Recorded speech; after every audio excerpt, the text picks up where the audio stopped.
Good evening, everybody. This is Tinsley Meyer at Remax Orange Beach, and this is the Gettin Beachy Podcast, and this is number 20.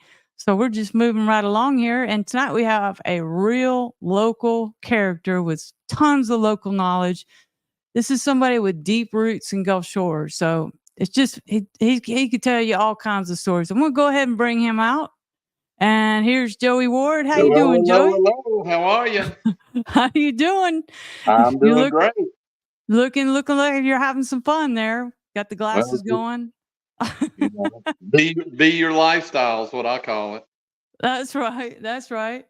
So, I wanted to. The reason that I thought of asking you on the podcast was Scott and I were walking around, next to Acme along the canal. They just tore that building down there. Yes. And there had been I've been here 34 years. It had always been something there. I knew it was some sort of seafood processing place or the intake or something from the boats. And they tore it down, and there's just kind of layers of foundation. You just look like, oh, this looks so historical. You can see this was here first, then they added that. And I was like, who would know about this? And I thought, a lot of people are dead. Joey Ward will know. Right. What was it? Well, actually, it was started out as Callaway Seafood, owned by Mr. and Miss Callaway that lived down Fort Morgan Road. They were old time fishing family here in Gulf Shores. And Mr. Callaway had gotten up a collection of shrimp boats, and then he'd take in other people's shrimp as well. And so it started out as Callaway Seafood, a processing plant. Right. And then in later years, it was bought out and owned by a company called White Knight Seafood. But I actually spent a lot of time there when I was a kid. I grew up with the Callaway kids and the peds, and we would run around in the shrimp house all the time. So, did you work there or something, or you just hung out? I didn't work there. We just hung out and ran around and gave everybody fits. Yeah, well, I'm trying to find the picture I saw earlier today online. I think it might have been the Gulf Shores Museum Facebook page. There was a bunch of boats out there, and I couldn't quite figure out that marina that's at Tacky Jack's. Was that part of it? Yes. Okay. I don't think that it went down as far as where Tacky Jack's is now. They had their own little marina space. And what was that? What was that place? Well, it was Callaway Seafood. So the marina space was for the shrimp boats that were coming and going. They would come in there, and a lot of them stayed. A lot of them, that was their home port. So they were bay shrimpers, and then there were a few, Gulf boats. But yeah, I remember a lot of stories. I mean, we went to a school down the street, and we got word that it was at the Baptist church, and we got word that somebody had brought in a big sea turtle, and they had actually, this before the TEDs and all that stuff that they put on shrimp nets now so that sea turtles can get out. And we went there, and there was a huge sea turtle they caught on the back of the boat. So. And what did they do with it? Well, it was dead at that point. So, I think they had a lot of turtle soup. All right. Well, it was a cool picture. I wish I could find it because there was the shrimp boats, and in the background, it looks like a picture of the swing bridge. Yes, the old bridge. And I've never. There's not too many pictures that I've found that bridge, but there it was, right in the background. Well, I could tell you, if you'd like, I could tell you a little quick story about the swing bridge and how the other bridge got built. Okay. So after George Wallace couldn't run for governor anymore because he had run too many times, he put his wife up for governor, Lurlene. She became governor, and so my dad and Mr. Callaway devised a plan on how to get a new bridge because the old swing bridge would break down constantly. And so my dad picked up the governor at the airport in Foley and brought her down, and it was about 300 degrees in the summer, and riding in an old car in the late, or in the 70s, I guess, maybe late 60s, and no air conditioning. My dad said she's puffing cigarettes, just one right after another on the back, And so they had devised a plan. When my dad was approaching the bridge, he was to let Mr. Calloway know that they were coming. So he called him up on the CB, let him know. Well, when they did that, Mr. Calloway let go of all the shrimp boats. And so one by one, the shrimp boats took their time going under the bridge, which had to be drawn. And so my father and the governor sat out there for quite a long time. That was a good plan. Quite a long time in the heat. And she wanted to know what was going on. He said, well, we got this old bridge. This is the deal. And so that kind of got her attention. Well, just to make sure that everything worked out, she was actually coming down to do a ribbon cutting on our tourist association building that had just been built. And just to make sure they got the point across, they decided to do the same thing on the way home. So she got to sit in the line again. It wasn't long after that they were signing paperwork with Alabama State Highway Department. They built a new bridge. So yeah, so the new bridge that Joey's talking about is the one that if you come to Gulf Shores, that's the one. Yeah. So I think that one was built in '86. It was before my time, but not much before my time. I thought it was like 70s. Oh, really? Oh, okay. Well, yeah, I think it's 70. Okay. I have that wrong. Yeah, it would have been early 80s. Yeah, you're probably right. Probably 81, 82. Okay. It was there when I got here, and the Perdido Pass Bridge had just been, it was either under construction, and the old one was, I believe I went over the old one at one time. When do you remember when that one was taken out? The dates I'm not so sure about. 89-ish, 90, something like that. And then they took the old one and put it out and made it a reef. Correct. Yeah. And I think that was really kind of the start of, any big effort to start, really making the fishing reefs a big thing. And of course now, we got some of the best fishing reefs on the coast. Talk about that. About the fishing reefs? Yeah, because there might be a lot of people that watch this video in the replay and want to hear about the fishing. Yeah, well, I mean, there's been a tremendous effort over the recent years to build up the fishing nursery and the reef system. And so here, we don't really have a big lot of structure on the bottom of our Gulf, so we have to build artificial reefs. So over the years they've really taken a big role in making that happen, and it's done wonders for the fish population. Well, that's good. That's good. So the bridge before, I have a sailboat now, and I know the current bridge. I know all the bridges now that I have a sailboat. 62 feet, I believe. Right. And so what? I can get under. I have a 48-foot mast. So, so the old bridge, the old bridge was probably, it might have been maybe 30. Oh, so sailboats had to go down to. Oh, wow. I think the engine that ran it was out of a 56 Chevrolet. I mean, it was pretty antiquated. I don't know. Well, you mean was it a drawbridge? So it was mechanical. So they would have to crank it up, and then through a gear system it would open up so that the boats could pass underneath it. Of course, that would stop the traffic. And when we were kids, the kids that lived on the island, back in the day, couldn't get anywhere quickly. The bridge went down. There was times we had to go all the way through Florida in order to get to Foley because the bridge may be down for days. Oh my gosh! So, I didn't know that.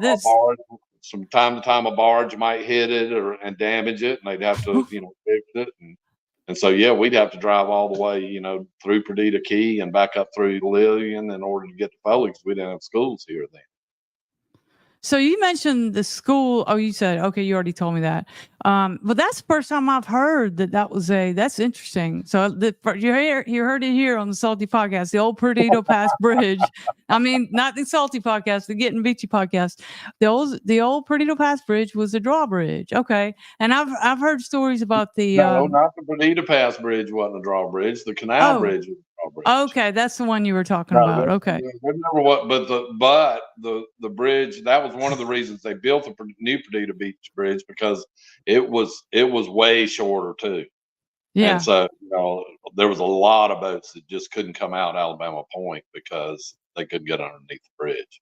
They I had to mean, go all the way to even some of those, Pensacola. those fishing boats they have now with the big fly bridges and all that, none of that. They would have to go out and go all the way to the Pensacola Pass. Wow. Yeah. I'm sure the fishing association, Orange Beach Fishing Association, was screaming for a taller bridge. They were a big impetus towards getting that taken care of, for sure. So, one more thing about the swing bridge, like when you lived on the island, I think did you live on West Beach when you were a kid? No. We moved to West Beach, and right before Hurricane Frederick, right before the storm took our house completely. But we grew up right in central Gulfwood Highlands area, and then we moved to the golf course once the Gulf Shores Golf Club. We actually had the first house in Gulf Shores Golf. Okay, because I know your sister, one of your sisters, or both live over there somewhere. Your Kim and Michelle. Did neither one of them live there now, but at Oh, one okay. time. So it was over in that area. That's right, because Lori grew up there, and you guys were all kind of in the same area. Okay, that's correct. East Fairway Drive. And I heard that you somewhere back in time, small town, that your house did get blown away in Hurricane Frederick in '79, and everything was gone. 5,500 square foot house. There wasn't a stick showing. Do you remember your address? No, I could show you where the house was, but I don't remember what because the number of the I've sold a lot of houses down there. Just I'm curious what your address was. Was it 100-foot lot or 75-foot lot or 100-foot lot? Okay, so on the other side of the pass. Okay, all right. About a half a mile on the other side of the pass. Okay, so you had to go to school in Foley in high school? Yes. Okay, and I've heard different people say over the years that you had to go, and I guess you got dropped off at the bridge, or you drove to whatever. Well, when you before you drove. We always no. I mean, Fort Morgan Road. It wouldn't come into our neighborhood, but there was a bus that rode down Fort Morgan Road, so we'd have to walk out to Fort Morgan Road and get on the bus. From wherever we lived in that subdivision. But yeah, I mean, it wasn't as convenient as it is right now.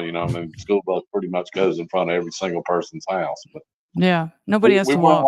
We weren't like our parents and having to walk in 20-degree temperatures with no shoes on for 3 miles in the snow. All uphill both ways. Yeah, all those stories they tell you about how rough it was when they grew up. It wasn't that bad. Well, but it wasn't either. When I moved here in '90, it was pretty small. And I know it had changed a lot in the last 11 years, but I came from Atlanta, and this was it was culture shock, but I remember you. I remember I met you. Oh my God. One thing that was shocking to me was on weekends, I could go get my car serviced, at Firestone. Right. And at night, they were open at night, and on the weekends here, I had to ask for a day off. If I worked 9 to 8 to 5 or whatever. But I met you. You were running the zoo, and I read somewhere also in here. I was like, why was he running the zoo? So it says in one of these books that you started the zoo, and then you started the foundation to take care of the zoo. Is that right? Correct. How did that come about? How did you start a zoo? Well, it wasn't my idea. Okay. But there was a guy. I can't even remember his last name. His name was Robin Willis, and he came into town.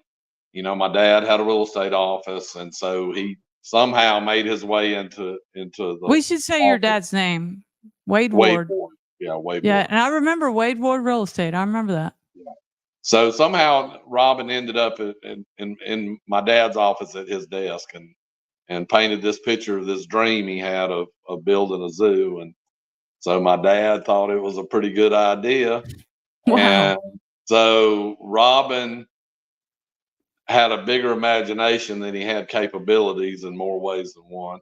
But we did get the zoo done. He was part of it. And then we got it opened, and he was there for a while, and things just didn't work out, and he had to move on. So then it kind of got almost kind of dropped in my lap. but I loved it. I mean, it was awesome, because it was a unique piece of property that was difficult to try to figure out what to do on it. Yeah, tell Um, folks where it was, right here yeah, in the so heart of Gulf it was Shores. right in the central part of Gulf Shores, just south of Fort Morgan Road. There was a big Animal Planet series done on it called the Little Zoo That Could, because it actually became known for being the only zoo to ever be totally evacuated for a natural disaster. So all the animals were moved, and Patty And Hall was Dr. Dykes was involved, right? Dr. Dr. Dykes? Dyke. Yeah. Dr. Dyke has been involved with the zoo, or was, probably well over 30 years. So, He's still involved? yeah. No, they have a different vet now. They use Langston. Langston does it. And Dr. Dykes is retired. So. Oh, really? Keep talking. I got a cough. Oh, that's all right. So anyway, yeah, it was a small zoo in a very vulnerable location, and but it did very well for a lot of years with a lot of help, from local people. And Patty Hall, I hired her as director. She took over, and she was there for 30 years, I think. And before she retired, I was hired by the board to then seek funding, design, and see that the new zoo get built. So I worked on that project and got that done, and we designed a new zoo and built it. And it's north of the canal, the intercoastal. So it's off the island. It's much more protected. It's much larger. They actually own almost 100 acres up there. Mr. Weir donated 25 acres, and then they purchased another 75. But presently, it's sitting on 25 acres, and of course, a lot nicer than the old zoo. Tell again where that location is, the new location. So it's off of County Road 6 East, just north of Craft Farms, and of course off the island. So it's really in the new happening area. With the new high school will be almost catty corner to it. The new park up there will be right behind it. So it's really in the one of the upcoming areas on the island, or in the area. Yeah, I have a lot listed in one of those neighborhoods right off of 8, and that they've just widened it, and it's called Coastal. What's it called? Coastal Gateway.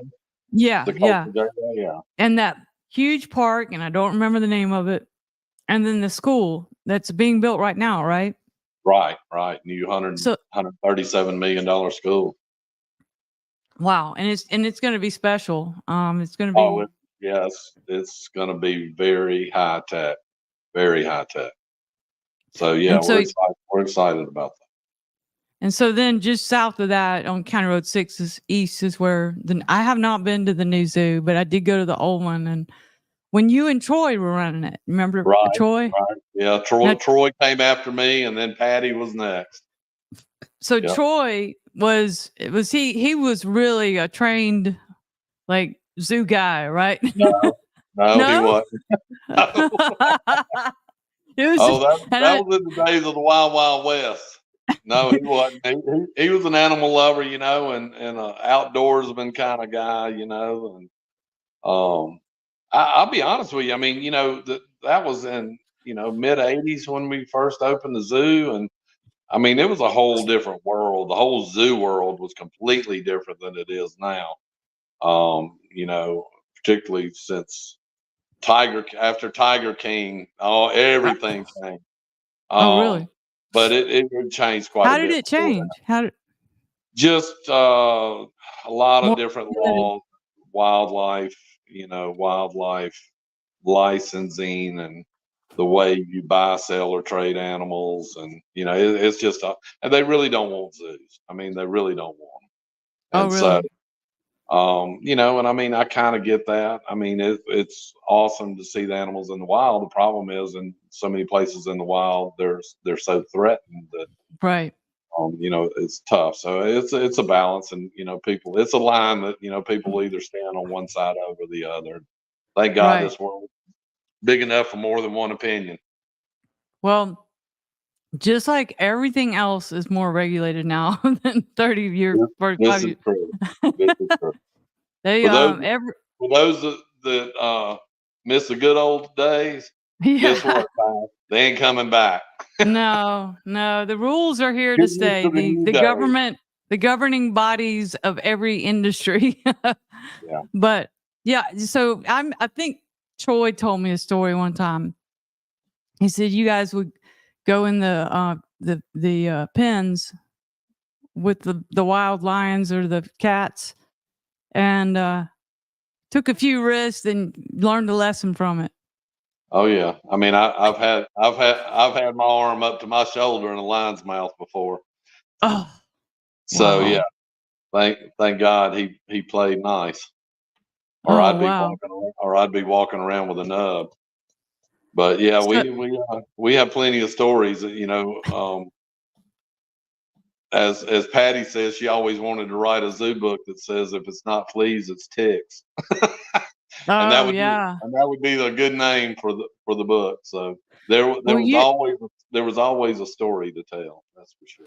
Well, when I got here in '90 and I was working at the Quality in Beachside, which is now Crystal Shores Wow. West and Crystal Shores, Lori Hall was my boss, and she told me, as she should, go look at the different tourist attractions to get to know them. And so I think she and I went over to the zoo, and you and Troy gave me my first king cake. Oh, And we did. I didn't know what a king cake was. And there was a baby inside. Never There seen was that. a baby until they had too many rules, and now they can't put the babies inside. Oh, Somebody might even swallow it and choke on even king cakes. it. Even Oh King, God. they have left no stone unturned, my friend. Right. Even The the little attorneys. baby king cake is a bad thing. Oh man. Isn't that something? Well, I was like, what? I was now I've never seen such a thing, but now, it's normal. And so Mardi Right. Gras, we didn't have Mardi Gras in Atlanta. They might have it now, but so that brings me, you were talking about their stories and all. So I've listened to tons of podcasts about Biloxi, the Dixie Mafia in North Georgia, the Dixie Mafia here, there. And so today, the lady that cleans my house, she's a Radcliffe. Like her Okay. grandparents ran Radcliffe Cottages. Oh, yes. And she said it was either her grandmother or her uncle or somebody had the bar across the street called Anchorage. Anchorage, yep. Right across the And street. that the FBI came and said it was either her uncle or grandfather. There's a hit. I've been following a hitman. He's because they wanted him to sell and he wouldn't. I don't know if you've ever heard this story. I don't know. Go ahead. So then he wouldn't sell, but he did leave town, but he left his wife. And I was like, and so then the FBI came to her and said, you need to leave town. They're following you. And she goes, I'm not leaving town. I go, he left his wife for the mafia to handle the mafia, but he didn't want to sell. I don't know the end of that story, but I don't know that story. But yeah, the Anchorage, and then it became the Seagull Lounge, which we called it the Dirty Bird. It was named Seagull, but we called it the Dirty Bird. And where is it? Where was it? It's in that building right next. It's in the building. The building's still there. That's directly north of Ace Hardware in Gulf Shores on 59. Is it the Swigert building? No, in between. No. Used to be wall to wall decor. Okay. For years and years and years, it was wall to wall. Now the Ace Hardware people bought it. But oh, is it where the flower shop was? Radcliffe is where Rouse's is. Right, That's where right. Radcliffe was. Right. And Lori Hall was and Shar, who it was her grandparents. She used to go there when she was a kid. Shar did. But Lori Hall talked about a well that was behind there. And so after the storm, everybody would go there and get fresh water, and it smelled like eggs. Rotten eggs. Well, I guarantee it smelled like rotten eggs because of the sulfur content. Oh my God. Yeah, that's how all the houses at Fort Morgan used to be before we got city water. I mean, okay. I think there's still some down there, right? There's still. I don't know, but it was horrid. Rotten eggs. I won't ever. Yeah, I mean, you walk in the front door, somebody turned on the spigot. It was just like, oh my God, this is horrible. And you drank it. I never drank any. Maybe Well, somebody did, but I didn't. so where the Delchamps, I mean, the Rouse's is now. And when I got here, it was Delchamps, and I think it might have turned into something else. But now it's Rouse's. I can't remember exactly, but before that, it was Radcliffe Cottages.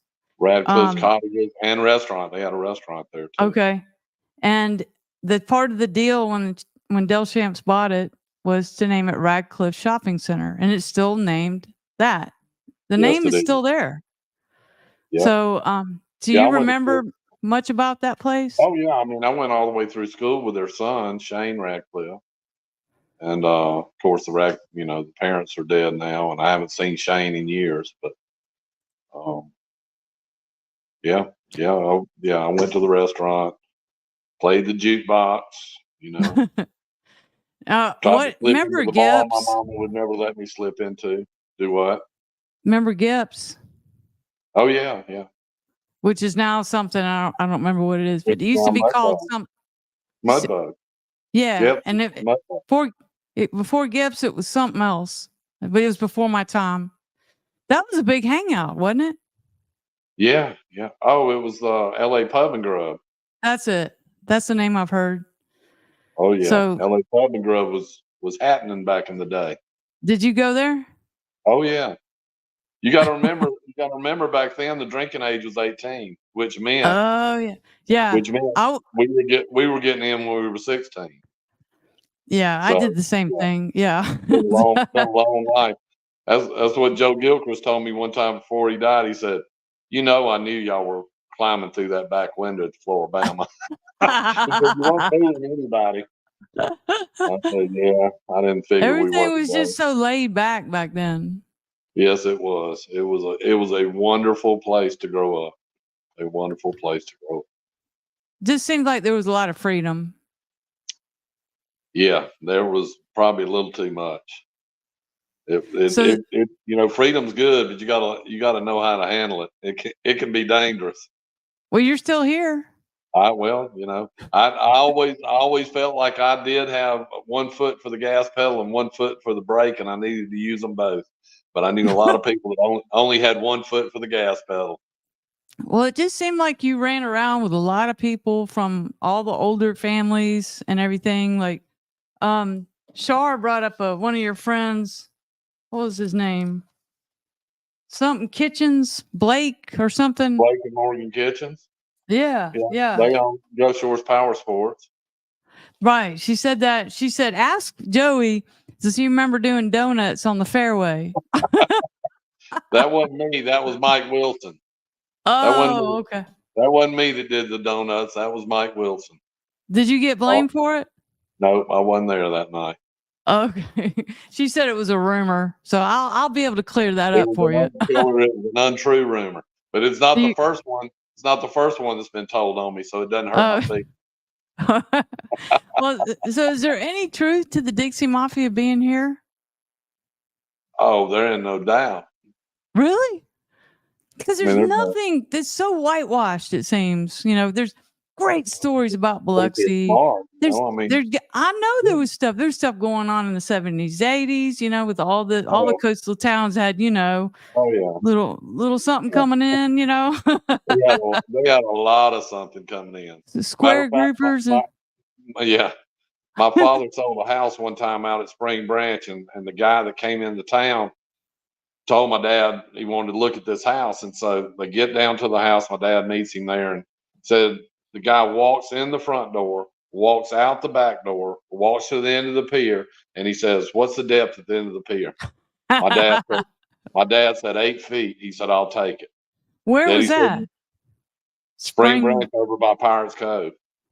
Okay. So Daddy, so he makes the offer, buys the house, shows up to the closing with cash. And when I mean cash, I mean in a brown paper sack. He peeled out the $100 bills to buy this house, waterfront house. 3 weeks later, it was on the front page of every newspaper. They had made a huge bust. What year was that? There was one when I moved here in 19. The FBI was talking to my dad. course, he didn't know the guy. The guy showed up and wanted to buy a house. He sold it to him. Was this 1990? I don't know. It might have been. I don't know. Because when I got here in 1990, there was a big sweep. I was like, I thought I moved to a sleepy town. I came from the murder capital of the world. And all of a sudden, the next day, there was a big sweep. It went, woke everybody up 4:00 in the morning and arrested a whole bunch of people for drugs. I would think that this was probably before 90. Maybe that was the last sweep in 90. I don't know. A lot of things went on around here. A lot of things went on. How come nobody writes about it? Well, to be honest with you, there's probably not a whole lot of us left that even knew anything about it, and I wasn't involved. That's why you need to do it, because nobody's going to get mad at you. I just knew about it, Well, it would make a great podcast, Joey, to get out those old stories. Just like you can hear everything. The problem is there's not a whole lot of people to talk to the old stories about, and there's not many left. Well, you just tell what you know. There's people still around. Like, people know bits and pieces. I've heard from Lori and Dana and Shar, and there's other people that are still around, and they're great stories. But there's just, for some reason, there's not a lot of that. I was always just young enough not to really get involved. You know what I mean? Right. You kind of. I'll let these old guys handle all that. Yeah, that's great. I was fortunate. The good Lord took care of me. Thank God. All right, let me see. I got my list of questions here. Oh, did I show that picture of you and the snake? I want to show that. Yeah.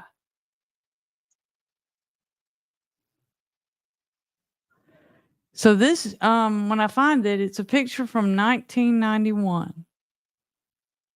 Let me see. And I believe it's a big one, right? I mean, is he real big? I believe that's a snake that we got that came in a container from somewhere in Central or South America, because we'd have customs would call us from time to time with different animals that ended up at the Port of Mobile. They open up a big crate and all of a sudden they're staring eye to eye with a 14-foot boa constrictor or something. Now, is that it was somebody trying to bring it in, or no, just like shipments out of Cuba and stuff. Animals would get caught up in it. I know one time I went over and picked up a big, huge iguana. I mean, this son of a gun was huge, and he was not happy because he had been in a wooden crate for God knows how long on a ship with no food and no water. He wasn't happy. Okay, here we got you. This is you. That might have been big anaconda. Does it say anything about it It just says this is one tremendous snake. This is from the Gulf Shores Museum. Getting ready for Shrimp Festival shows October 91. And someone said, I think this was the first and only live snake I ever petted. 2 fingers. Chris Ford, that snake bit me in the face. That's your son, right? Right. And this was posted last year. So, and then this person here, you identified. What was her name? I think, the best I can see, I think it's Karen Johnson. And she worked at the zoo? Yeah, she was from Foley.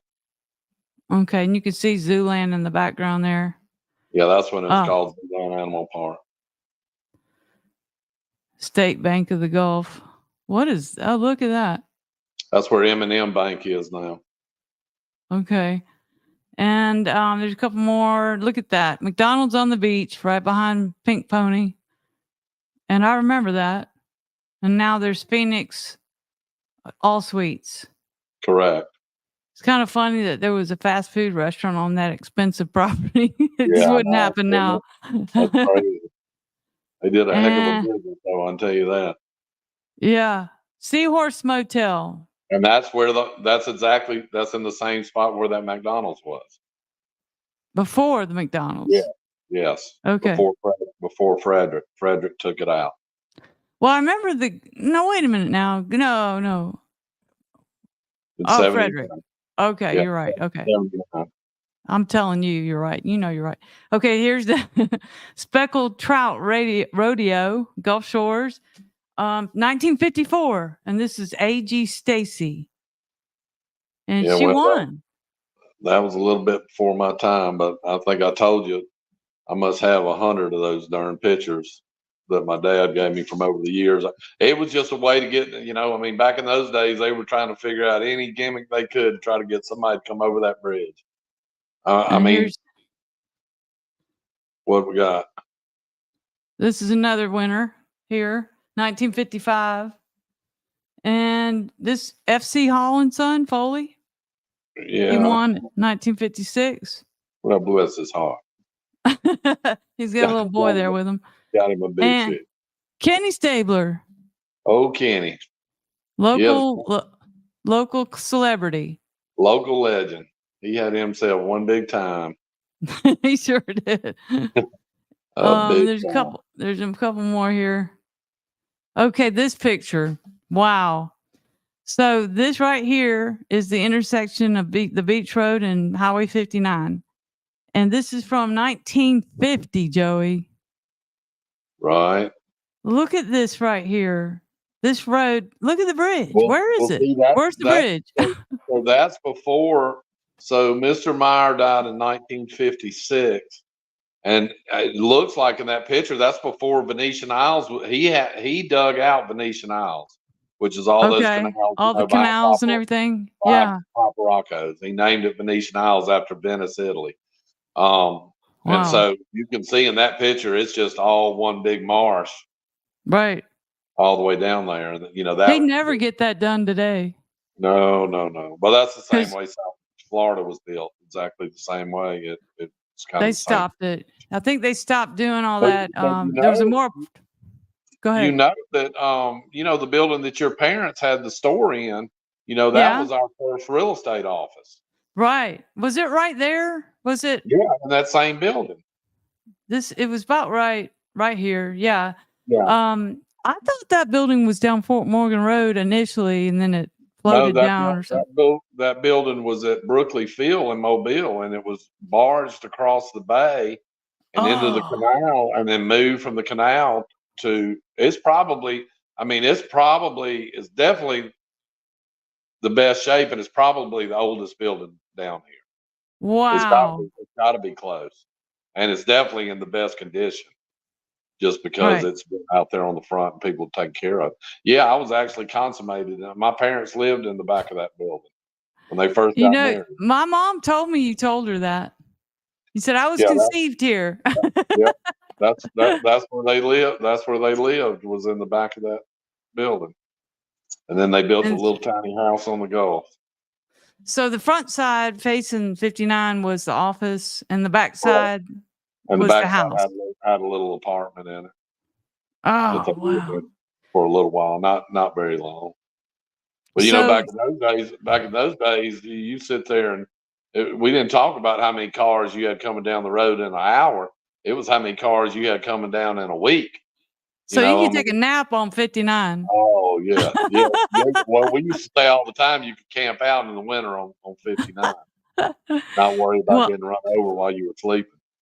Let's talk about George C. Meyer, and I think he was your great uncle. Is that right? Yeah. Is that right? Correct. Okay. Yeah. This guy did some amazing stuff for Gulf Shores. Let's just start. He bought a bunch of property over time, right? And didn't he have a mobile office to begin with? I mean, a lot of it he actually homesteaded. So, like Romeo, Skipper, where Romar Beach is, that was all homestead. I mean, most of the island was homesteaded by several individuals, not very many, maybe a half a dozen or so. And they could homestead and pick up 640 acre parcels per homestead. So yes, he did. He bought, he traded. I mean, he traded, property for a truck. I mean, he lost everything twice. Yeah. I read that twice. His buddy was Fisher, that went on to Miami, and Fisher Island, which now is one of the most dynamic parcels of property in the United States. You know, it's got $200 million mansions and whatnot on it. Right up some of those islands right there off of Miami. Okay. They were buddies. Oh my And God. he tried to get Mr. Meyer to go down there with him, and he said no. He said, you know, I found this little place because Mr. Meyer he was in a meeting in Mobile, and he looked across the bay and he saw, you know, something, a spit of land, and he asked somebody, he said, what is that? And they said, I mean, it's really nothing, just real rough down on the coast. You know, you can't get to it. And he hired What somebody. year was this? Like 30s or 40s? I can't remember what. Probably in the 20s. Yeah, it was in the 20s because I think he came here in 21. Okay, I think I read that. Yeah. So he hired somebody to bring him over here, and he got over here. And I mean, can you imagine what it looked like? I mean, doggone jungle. You know, the only thing down here was Fort Morgan. You know, the fort, and then you couldn't really get down to the beach. Was it hard to get? Callaways, you know, on the ridge up there, you know, where the ridge. Yeah. That was it. I mean, that was it. Okay. Yeah. So let's talk about the ridge. Let's talk about the ridge real quick. So that was like, wasn't that like the original settlement? I asked your sister about this because, you know, you got the ridge condos now. And I'm like, someone said, oh, that's where a hill is. And I go, what? Yeah. Because my house is on Clubhouse. They said, oh, you're protected over the ridge. I was like, well, there's a hill, but there is. And so. And that's why it was settled, because it was above, you know, a lot of the other parts of the island. I mean, they right. You know, if you can go wherever you want to go where it doesn't flood. Well, the ridge, the original land grant from the King of Spain went to Augustine Lacoste and became the nucleus for settlement of the ridge. Then the Nelsons and the Callaways, and then I don't know the difference between the ridge and lagoon settlement. I'm not sure which is. I guess that's further down. We're all. I don't know. It's probably all part of the same area. Yeah, and shell banks would probably be the next thing that was you know, occupied. I think it's got quite a long history too. Yeah, and there was just like the hurricane of 1906 that they got, and have you ever read any accounts? Have you ever read any accounts from those 6 hurricanes? It's chilling. Yeah. Chilling. Yeah, like Granny Calloway waded up to the other side and tying the babies up in the tops of trees, keep them from drowning. It was and bad. Stuff. Yeah, I think there's an account in this Never Met a Native book and about Granny having to come out and a Calloway and had to wade to get to the other side to try to get to the people that lived on the other side, and it's right on the lagoon. So. All right, so Bon Secours was also a land grant from the King of Spain. And listen to this. Your homework. You know a whole lot more about this area than I do. Well, but you can help me fill in a lot of blanks. So it was the land grant was to the King of Spain to Jacques Cook from Montreal, who was the brother of Captain James Cook, the guy who found the Hawaiian Islands. Right. Now, do you know that? I don't know. You know, down County Road 6 on Bon Secours River, where the Riverside Cottages. Swift Landing. Swift Landing. Yeah, down in that area. All right. And, you know, George and Debbie that used to own the Orr House, they had it for a while, the cottages and the lodge. In the backyard of that place is 2 grave sites that date way. When you just said Captain Cook, I'm thinking, I don't know if it's him, but it's too historic. I mean, it's. Well, yeah, it might be his brother Jacques Cook, who got it from. Might be old Jacques. But what about the Swifts? They owned it. That was later. Does that family go all the way back? Because I think the Swifts were all. What I know about the Swifts, they're all from up around Atmore and Bruton, but I don't know if they've got roots, you know, deep roots here. Well, history. Mrs. Swift was the teacher there at Swift School, Well, yeah, that's and why I got Swift School. I get.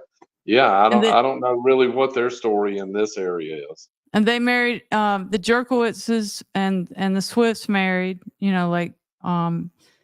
And that now they're all part of Swift Landing. I think Jerkowitz owns all that land now, and it's funny. I was every once in a while go in the deed records and just look, and he just keeps acquiring property all around, just like Barbara Well, Marina. I can promise you one thing: he ain't never gonna sell it. Right. I don't even know if he's still alive. I mean, I hope. I Yeah, mean, I used to I'm work for sure him. he I is used to right work now. for Jimmy Oh, that's Jerkowitz. right. You did at the hotel. Yeah. But then also Barbara Marina just slowly acquiring all that property, all into Soldier Creek. I Oh yeah. mean, they're like gonna be the king of their areas. They already are. Well, But maybe we will revert back to Kings. It might look like it. Kind of looks like that. let me see. All right. So everybody thought in '79 everything was so overdeveloped down here. They didn't quite see what was coming. But Yeah, that was back true. George Seameyer. Okay. He sold, I thought he had donated it, but 22 acres to the Gulf State Park. And I'd always heard that he was trying to give it to the state of Alabama to do a park. And they were like, what do we want with that? And he had to go up Correct. to And you're Montgomery saying and convince them. he didn't sell it. Yeah, He he gave it did. to him. Oh, well, it says Well, here $6 an acre, but I had heard that he gave it. I heard what you I, heard. all I know is this: when he went to Montgomery to meet with the legislature, Yeah. and he had to stay in a hotel for one night, Yeah. and he didn't have the money to pay the guy that owned the hotel, and so he told the man, he said, "Look, before You I want some lay my land? head down, I want to let you know I don't have the money to pay for this room tonight, but I got to go meet with the legislature tomorrow."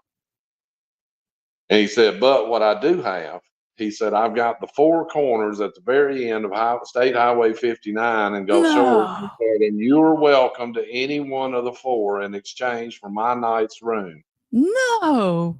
Yes. And the man said, "I tell you what, Mr. Meyer, you just send me the money whenever you get it. I don't have any desire to have that piece of any of that property." Yeah. You Dana couldn't, said, you literally couldn't give it away. right. I mean, Dana you said really her parents would sit around when she was little and go, what do they want with that old sand down there? Yeah, well, that's people's mindset, just wasn't. The whole beach thing, Florida, that wasn't a big deal, back then yet. Maybe for a very few. It just wasn't that big a thing. If you couldn't grow a crop on it, then nobody really wanted it.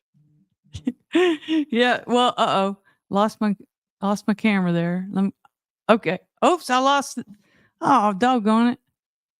Oh boy, that fancy background's gone. It's all me, ladies and gentlemen, all me.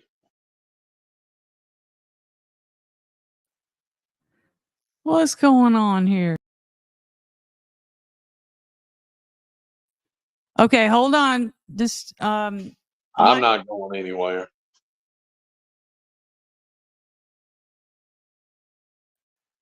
all right. Well, I don't have a camera for the moment, so let me unplug it and I'll turn it. So also, I'm unplugging it and turning it back on. Can you hear me? Yeah. Okay. Yeah, He gave. I think it's on now. well, so back to that story real quick. So whether that is the first time I've ever heard he sold it, but it doesn't matter. Yeah. Doesn't really matter how they got I'd it. always heard But that he gave it.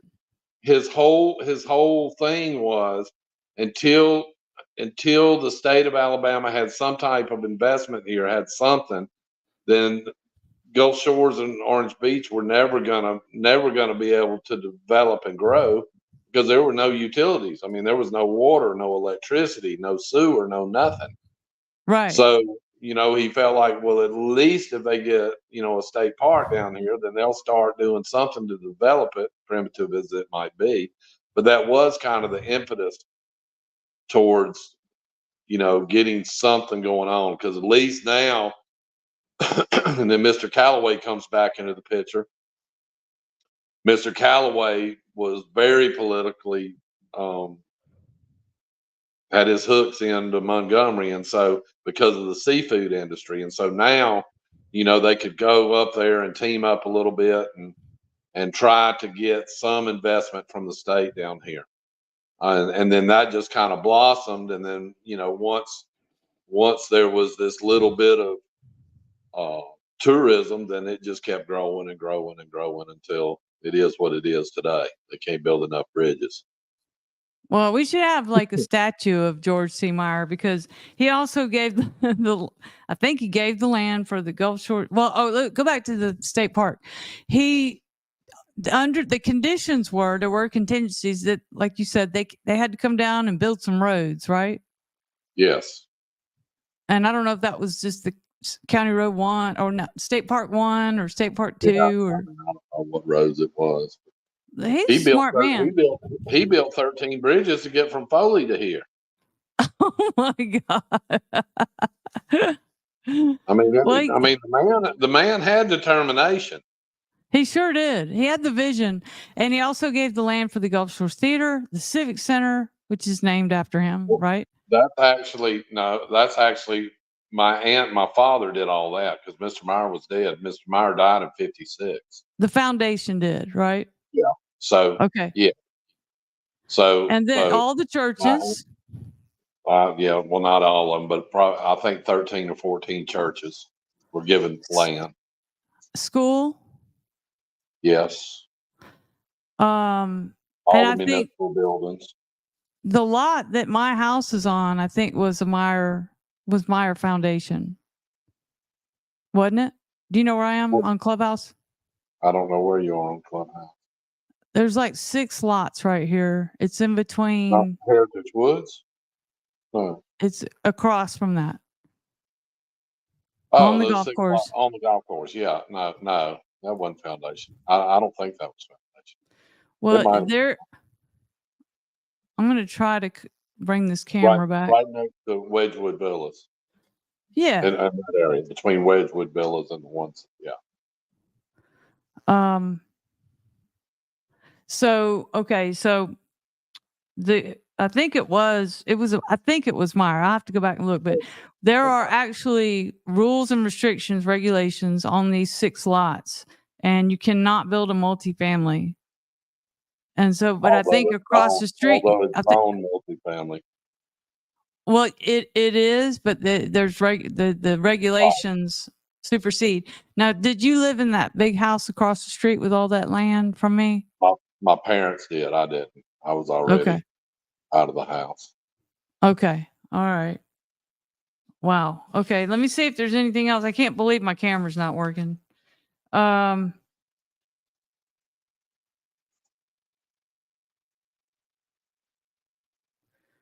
I have a note here. The elementary school was built in 1981. Yep, that's about right. Yep. So what do you think is going to happen from here on out? Well, what's the Joey prediction?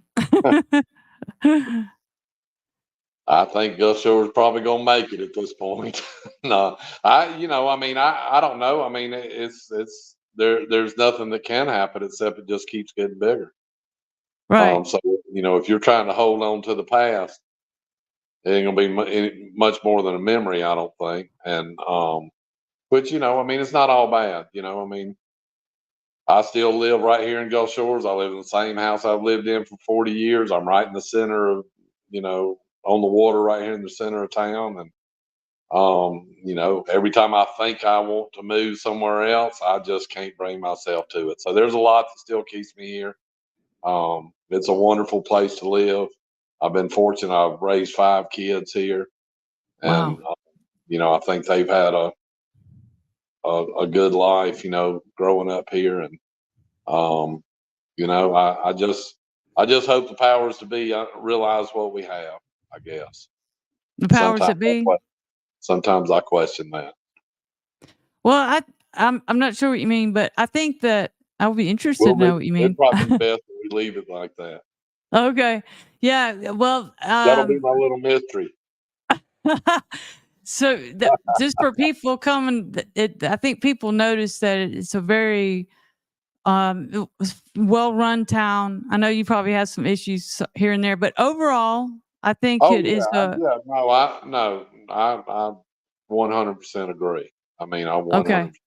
I mean, we've got education between Gulf Shores and Orange Beach. It's just, I just don't know how in this environment across the United States anything could top it. Um, Yeah. we got by what I see. I mean, I've homeschooled my kids, so I'm not in the school system. Wow. But Okay. And then, a few years ago they broke off from Baldwin County and it's got the yeah, city, this and Gulf I mean, Shores city. I think everything. I just think that everything in this world would get a whole lot better, a whole lot quicker, if more smaller organizations took back control. I mean, I Yeah. just think cities need to be in charge of what they can be in charge of. Right. Counties need to be in charge of what they can be in charge of. States need to be in charge of what they need to be in charge of, and the federal government needs to kind of keep their nose out of everybody else's business. And I think everybody will be just fine. So you're a Just let fan of everybody the do their deal.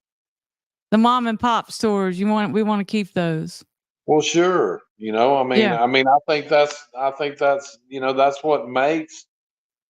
what makes it a place unique. If not, then you might as well stay home. If Yeah. all we've got is national franchise and big boxes and all that, then you might as well stay at home because you got all that at home. I Right. mean, You can order it anywhere from I travel, Amazon. I want to go to somewhere that's unique and Yeah. got unique little things. And I think most Right. people feel that way. Sure. And we still have some of that. Um, so you mentioned before we went online that you were thinking about starting a podcast, and that is a podcast I want to see, and I think a lot of people want to see. And I made a Well, yeah, suggestion. I think you should walk around with, make one podcast with one local character that you've known maybe for a long time, or and just talk about, oh, this area is this, and maybe the next podcast go to a different area. I think that would be very popular. yeah. Well, like as we were talking earlier, like I said, something that kind of came to my mind during the pandemic, and and then here I am 4 years later still talking about it. And I think you kind of gave me the impetus today to go ahead and you know pull the plug and just go ahead and go for it. So I think it's something that'll be coming along real So shortly. is that challenge accepted? I think so.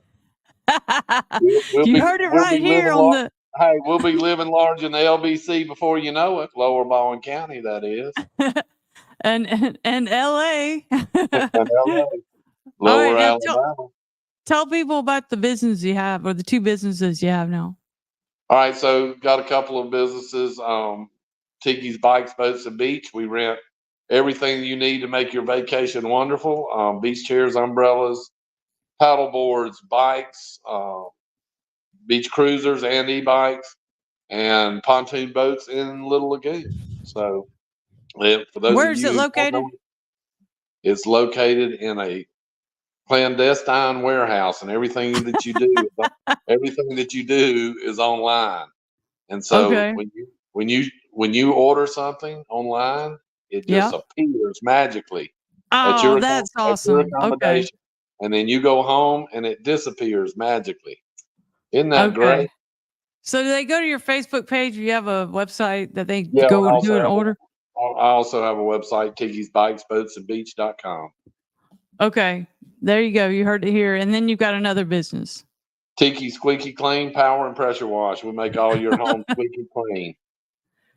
Do a lot of I, work with real estate agents, getting their listings nice and sparkling before they put them on the market. Do a lot of that work. We okay. do some handyman stuff as well. And they call me the lucky Tiki. If I touch your house, it'll sell fast. Okay. All right. If you don't And believe me, try me. you heard it here on the Gettin Beachy podcast. That's right here with Tinsley Myrick from Remax of Orange Beach. So tell me about this book behind you, The Wandering Wards. Oh, that's actually just like a little photo album. Okay. That's yeah, that's that's a whole nother story. Okay. All We're right. not going to get All into right. that today. Now, like I said, we like to end with weekend plans, so we show people that we're living the life. What are you doing this weekend? Well, What kind I'll of probably be making somebody's vacation wonderful, and hopefully I'll have. I do have quite a few rentals for the rest of the week on my pontoon boat. But I would encourage anybody that's listening. There is absolutely nothing like renting a boat in a little lagoon for the sunset hour, and that's a Oh, yeah. 4 to 8, and it is absolutely magnificent. You won't be sorry. If you go to tikisboats.com, you'll be able to see a lot of photos, and we have nothing but stellar 5-star reviews. So hopefully we can see you out there on the water, because I'm sure that's where I'll be on the weekend. Well, all right. Well, we've been here just about an hour, so we'll go ahead and end it. But I'd like for you to come back and give us an update on, maybe you got some more stories to share, or whatever you want to talk about. I hope you'll come Baby, back. the stories are endless. I'm happy to do it anytime. Thank you All so right. much. Okay. Thank you for coming on. And with that, we'll say stay beachy, and we're out.